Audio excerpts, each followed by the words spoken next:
Combien d'hôteliers restaurateurs demandent des avis et sabotent leur image sans même s'en rendre compte?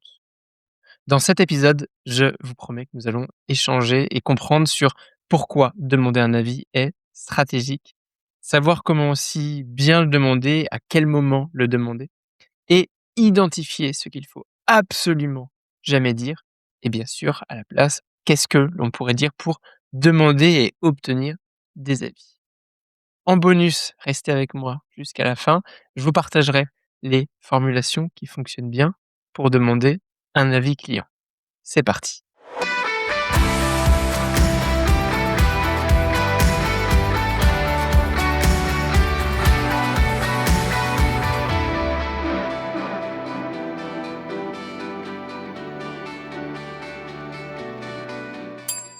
Cet épisode vous est proposé par Muse et je suis ravi de vous en parler parce que c'est un outil que je recommande sincèrement aux hôteliers qui veulent passer à la vitesse supérieure. Muse, c'est la plateforme de gestion hôtelière qui réunit tout ce dont vous avez besoin. PMS, POS, RMS, housekeeping et paiement. L'objectif? Automatiser les tâches répétitives à faible valeur pour que vos équipes puissent se concentrer sur ce qui compte vraiment, créer des expériences mémorables pour vos clients. Aujourd'hui, ce sont 15 000 établissements dans 85 pays qui font confiance à Muse. Et ce n'est pas un hasard si Hotel Tech Report les a couronnés meilleurs PMS 3 années de suite et meilleurs POS en 2026. Si vous voulez en savoir plus ou demander une démo, contactez Muse de ma part et bénéficiez d'une offre exclusive. Rendez-vous sur muse.com. Premier point, l'avis client, c'est une opinion assumée forte de ma part. L'avis client, c'est un outil marketing, c'est pas un outil opérationnel. D'accord? Lorsque vous recevez un avis client sur vos réseaux, donc les réseaux, on parle de bien sûr Google Avis, TripAdvisor, pourquoi pas Booking.com si votre client est passé par Booking.com, et ça pourrait être aussi, pourquoi pas, les réseaux sociaux, même si c'est un petit peu plus rare de ce côté-là. Eh bien, lorsque vous recevez l'avis, c'est trop tard pour agir, pour réagir et rattraper le client. D'accord? Réagir, rattraper le client, c'est la gestion des réclamations. Ça se passe autant que possible dans votre établissement. Au plus tard, par téléphone, par email, un canal direct, mais pas un canal qu'on va appeler public, où le client finalement peut crier, eh bien, son opinion, son expérience, bonne ou mauvaise, sur nos réseaux. D'accord? L'avis client, en fait, qui est posté sur les réseaux que j'ai cités, eh bien, il parle au client suivant. Il ne parle pas il s'agit pas de résoudre opérationnellement le client actuel qui est déjà parti et dans notre cas, il est probablement insatisfait et c'est pour ça qu'il a mis un mauvais avis. Donc on n'essaie pas de le résoudre lui, son problème, les points qu'il a soulignés, mais on essaie plutôt de parler aux clients suivants qui vont lire, découvrir notre établissement à travers l'avis du client précédent et bien sûr notre réponse. Donc là, je vais pas, faire le point sur comment répondre et cetera. C'est des sujets que j'ai déjà traités et on en parle beaucoup, notamment sur l'académie. Récemment, il y avait eu un live avec Thomas Young à ce sujet. Mais vraiment, ce que je veux mettre dans, votre esprit, si, vous n'en êtes pas déjà convaincu, c'est à quel point l'avis client, c'est un outil qui est marketing et non pas opérationnel. Donc oui, bien sûr, on a besoin de nos avis clients, mais pour parler aux autres et non pas pour résoudre, des problématiques opérationnelles qu'on pourrait avoir avec, nos visiteurs. Donc un avis client, il sert littéralement à influencer une expérience future. D'accord? Gardez bien ça en tête en préambule de tout, ce qu'on va se dire par la suite. On essaye de enfin, il parle pas donc au client qui l'a laissé cet avis client, il parle clairement au client suivant. Dit d'une autre manière, l'avis client, c'est pas du tout un outil de résolution de, problématiques, de plaintes, même si on peut l'utiliser pour améliorer l'entreprise en continu, hein, ça veut pas l'un n'empêche pas l'autre, mais c'est avant tout un outil de positionnement, donc on parle bien de marketing, de positionnement de votre entreprise. Est-ce que les clients qui séjournent sont satisfaits? Est-ce qu'ils trouvent le rapport qualité-prix, satisfaisant? Est-ce qu'ils trouvent que l'expérience vécue est à la hauteur de l'image qu'ils en avaient? Donc c'est vraiment la un positionnement. C'est aussi un outil de réassurance.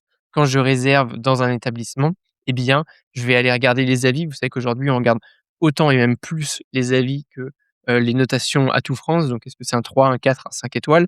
Mais par contre, on regarde systématiquement les avis clients et ça va m'influencer en tant que futur client, potentiel. Donc c'est un outil de réassurance et c'est aussi un outil de crédibilité.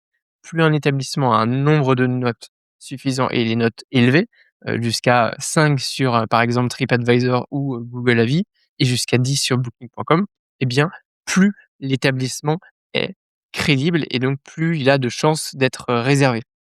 Donc c'est un vrai outil marketing au moment, finalement, de la prise de décision du client suivant. Encore une fois, le client actuel parti, eh bien, laisse quelque chose, laisse une trace de son passage avec un avis et ça va servir au client d'après.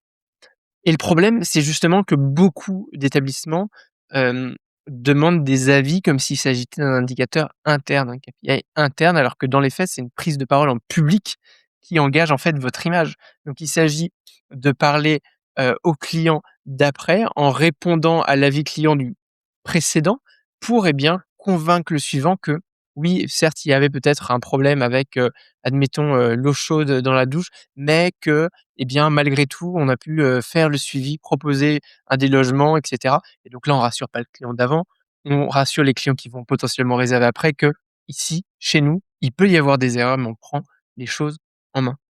Donc vraiment important, je pense, de bien comprendre, à quoi sert un avis client et quand on le comprend comme ça, eh bien, vous allez voir que voilà, les solutions, sont un petit peu différentes aussi, la façon dont on appréhende, ce sujet-là. En parlant de solutions, je voudrais, vous partager quelques, techniques et d'abord des mauvaises manières de demander un avis.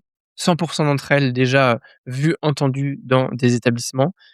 Certaines sont absolument terribles, j'espère qu'elles n'existent pas chez vous. Malheureusement, pour beaucoup, c'est le cas. On commence par: hésitez pas à laisser un avis. Vous savez, vous êtes au départ et là, vous avez ce réceptionniste, ou au restaurant, hésitez pas à laisser un avis. Très négatif, donc comme très connotation négative comme phrase. Hésitez pas, bah, si j'hésite un petit peu, ça m'engage pas à l'action, ça ne me donne pas envie. Donc si vous êtes dans votre établissement et que vous voulez que le client laisse un avis, donne un avis, partage son opinion sur son expérience, ne lui dites pas: «Hésitez pas», dites-lui plutôt: «Je vous invite à laisser un avis. Puis-je vous inviter à laisser un avis?» Et on va même aller un petit peu plus loin, juste après. Pire encore, quand vous avez ce collaborateur qui vous dit: «La direction, nous oblige à demander», vous savez un petit peu hésitant, en vous amenant le papier pour que vous scanniez un QR code potentiel ou pour vous rappeler de laisser un avis, en accentuant bien sur, le 5 étoiles. Hem, voilà, on met pas en avant le fait que ce soit une obligation et encore pire si on devait les classer, d'ordre du moins grave au plus grave, mettez un avis parce que j'ai des primes et citez mon nom. Alors ça, il y a rien de plus terrible. Moi, en tant que client, je trouve que ça peut me gâcher complètement l'expérience et évidemment, on commence à comprendre, nous autres clients, que oui, les, réceptionnistes, les collaborateurs dans les hôtels ont des primes et bien lorsque, ils sont cités, quoique c'est pas le cas partout d'ailleurs, parenthèse, mais je vous invite à le faire. Je trouve que c'est un bon moyen aussi de mettre une dynamique.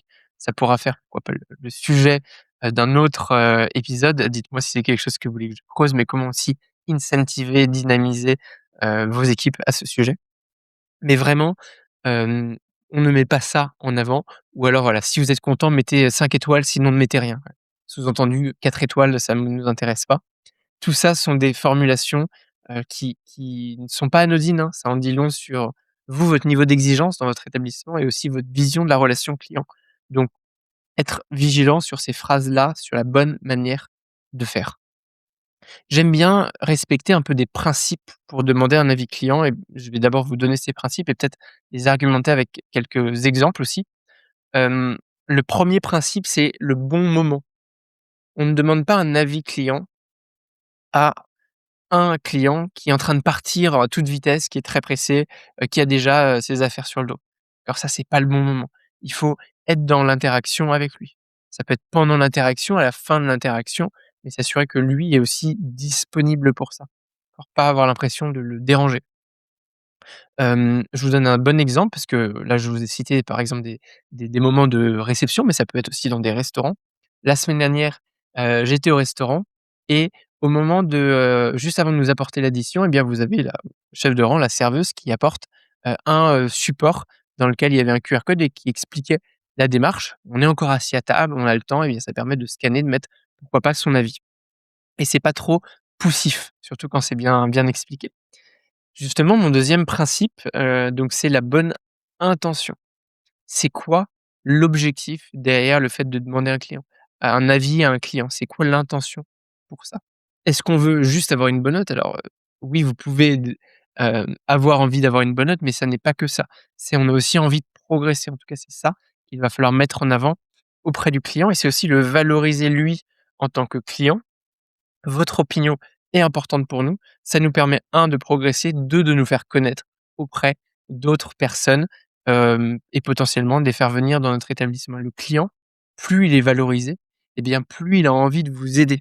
Donc ça, c'est extrêmement important. On respecte son temps, on respecte la manière dont on amène les choses, et surtout donc l'intention. Et le troisième principe, eh bien, je viens de le nommer sans le vouloir, c'est la fameuse manière, la posture à adopter. D'accord? On a un bon timing, on a une bonne intention, eh bien, on a également une bonne manière, une bonne posture. À l'opposé des phrases, que je vous ai données tout à l'heure, on arrive avec une posture qui soit, ouverte, sincère, face à notre client.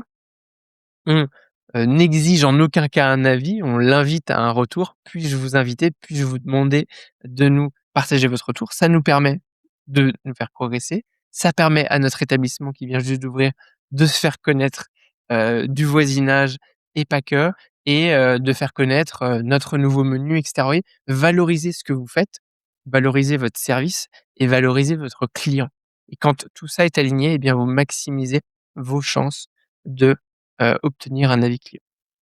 Bien sûr, tout ça, ça fonctionne dans des interactions, orales d'humain à humain. On va voir aussi qu'il y a des outils qui permettent parfois d'accélérer le processus ou de répéter à d'autres moments. Je vais vous en citer quelques-uns, mais et bien, vos équipes, elles ont forcément à un moment une interaction avec le client. Eh bien, se poser la question: «Est-ce que c'est le bon moment pour lui demander de nous partager son avis, son, évaluation?» En parlant d'outils, quelques-uns qui fonctionnent, plus ou moins bien. Alors je les ai pas classés pour le coup, je pense que ça dépend aussi des, établissements, des manières de faire. On voit de plus en plus le QR code. Le QR code bien positionné, sur un comptoir avec une phrase explicative et cetera. Je trouve que c'est incitatif sans trop pousser. Et si le réceptionniste, il fait allusion, je prends toujours l'exemple du réceptionniste parce que je m'imagine dans un hôtel, mais ça peut être, aussi au restaurant, eh bien, le client n'a plus qu'à scanner. Aujourd'hui, 100 de nos clients, ils ont des smartphones, ils peuvent scanner et ils arrivent tout de suite sur la page et vous les dirigez tout de suite, d'accord? Il y en a qui sont un petit peu malins, qui passent par des outils CRM ou tiers et qui envoient vers une page un petit peu, on va appeler une page, transitoire ou qui va permettre d'aiguiller et si votre client a mis, 2 étoiles, eh bien, il peut commenter, ça met un avis interne, sera pas publié sur les réseaux. S'il vous met un 5 étoiles, ça part directement sur, Google Avis ou TripAdvisor en fonction. Bon, alors ça c'est des petits twists à connaître, à travers ces outils. Là, c'est pas tant mon sujet. Moi, ce que je pousse, c'est vraiment à ce qu'on obtienne ces fameux, avis clients. On utilise aussi parfois la puce, NFT, vous savez, ce sont des puces qui sont intégrées dans quasiment tous nos téléphones. Vous posez le téléphone, là, il y a même pas besoin de scanner et directement ça vous ouvre la page. Donc avantage, c'est très rapide. Inconvénient, tout le monde n'est pas encore habitué à ça, donc parfois il faut bien expliquer aussi aux clients comment ça fonctionne. Le QR code, si je prends le contexte du restaurant cette fois-ci, qui pourrait peut être amené sur la table dans le cas de mon exemple de tout à l'heure, mais pourrait être aussi, incrusté ou vous savez maintenant vous avez aussi les QR codes pour payer l'addition et bien ça peut être, intégré là-dedans. Voilà, en tout cas, qu'il soit proposé et au client ensuite de décider s'il veut ou pas mettre un avis. Oui, c'est important pour vous, mais à nous aussi de respecter le temps et l'envie du client pour pas lui gâcher son expérience. Rappelez-vous et peut-être que vous le vivez en tant que client, on est beaucoup, beaucoup sollicité d'un point de vue avis, c'est très agaçant. J'achète, un vêtement, je reçois un email, je me fais livrer un colis, je reçois, également un email d'évaluation, je fais n'importe quel achat, il faut que je le fasse.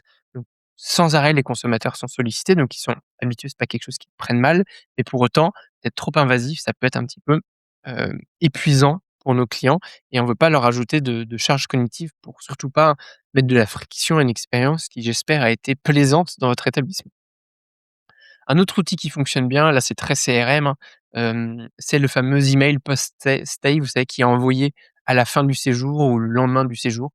Moi, j'aime bien parce que ça arrive directement dans la boîte au client de, l'ouvrir. Quand il est bien fait cet email, quand il est bien envoyé et quand, il tombe pas dans les spams, eh bien vous augmentez vos chances, voilà, d'avoir une réponse. Si c'est avec un clic rapide, eh bien vous pouvez avoir, des avis clients, des retours et donc ça évidemment ça vous aide. Aussi bien le fameux retour interne, pour le coup de l'amélioration continue, que d'inciter votre client à laisser un avis en ligne. On voit de plus en plus pendant le séjour ou à la fin du séjour ou aussi en post-stay, des WhatsApp. Vous savez, même chose, des outils CRM le permettent d'envoyer un WhatsApp. Moi, j'aime bien WhatsApp. Après, c'est très personnel parce que je trouve que, contrairement à mes emails, c'est administratif, c'est formel. Le WhatsApp, c'est clair, je l'ouvre, je clique, c'est réglé, tout est sur, téléphone. Je pense qu'il faut aussi avoir une logique 100 mobile parce que nos visiteurs aujourd'hui, ils sont mobiles. Ça veut pas dire qu'ils ont pas un ordinateur à un moment. En tout cas, ils ont tous un téléphone, donc autant favoriser ça. J'entends aussi que certains clients aiment pas le WhatsApp, c'est personnel, j'ai pas envie qu'on me dérange là-dessus. C'est toujours un petit peu délicat, moi je pense que c'est aussi par rapport peut-être au positionnement de votre établissement et à, l'expérience que vous avez envie d'aller créer. Si vous avez déjà eu 2 ou 3 points de contact par WhatsApp sur un sujet, d'arrivée ou de pré-arrivée, pourquoi pas de conciergerie, bah, c'est pertinent d'avoir un autre message à la fin. Si vous n'avez pas du tout échangé pendant le séjour avec le client via WhatsApp, est-ce que c'est pertinent de lui envoyer ça? Peut-être favoriser l'email? Oui, je pense qu'il faut se poser la question de: «Est-ce que mon dispositif est aligné avec l'expérience que je promets?» Et ça, c'est vraiment important à réfléchir, le type d'outil que vous voulez utiliser. Vous l'avez compris, l'outil évidemment c'est une chose, la manière, le moment et donc la posture, c'est aussi quelque chose de très important. L'intention qu'on met derrière, ça c'était les principes que je vous ai partagés juste avant. En tout cas, j'espère vraiment que, eh bien, ces réflexions vont vous aider à, bah, améliorer la façon dont vous demandez des avis clients. Aussi, comment est-ce que vous réfléchissez l'avis client dans, et bien, finalement, un positionnement marketing un petit peu global. En bonus, je vous mets juste en dessous, en description, à télécharger ma fiche spéciale. Je vous ai mis, toute une liste de formulations qui fonctionnent très bien pour demander un avis client. Vous pouvez les lire pour vous, les partager à votre équipe et bien sûr, testez-en, quelques-unes de ces formulations. Dites-moi, celle qui a bien fonctionné pour vous. J'ai hâte de vous lire à ce sujet. Et enfin, retenez que la manière dont vous demandez un avis en dit long sur votre vision de l'hospitalité. Si vous avez aimé cette vidéo, vous allez adorer mon livre blanc. J'y ai condensé des dizaines d'épisodes, des centaines de conversations et ma vision d'artisan hôtelier. C'est la quintessence de 20 ans d'expertise à travers mes invités.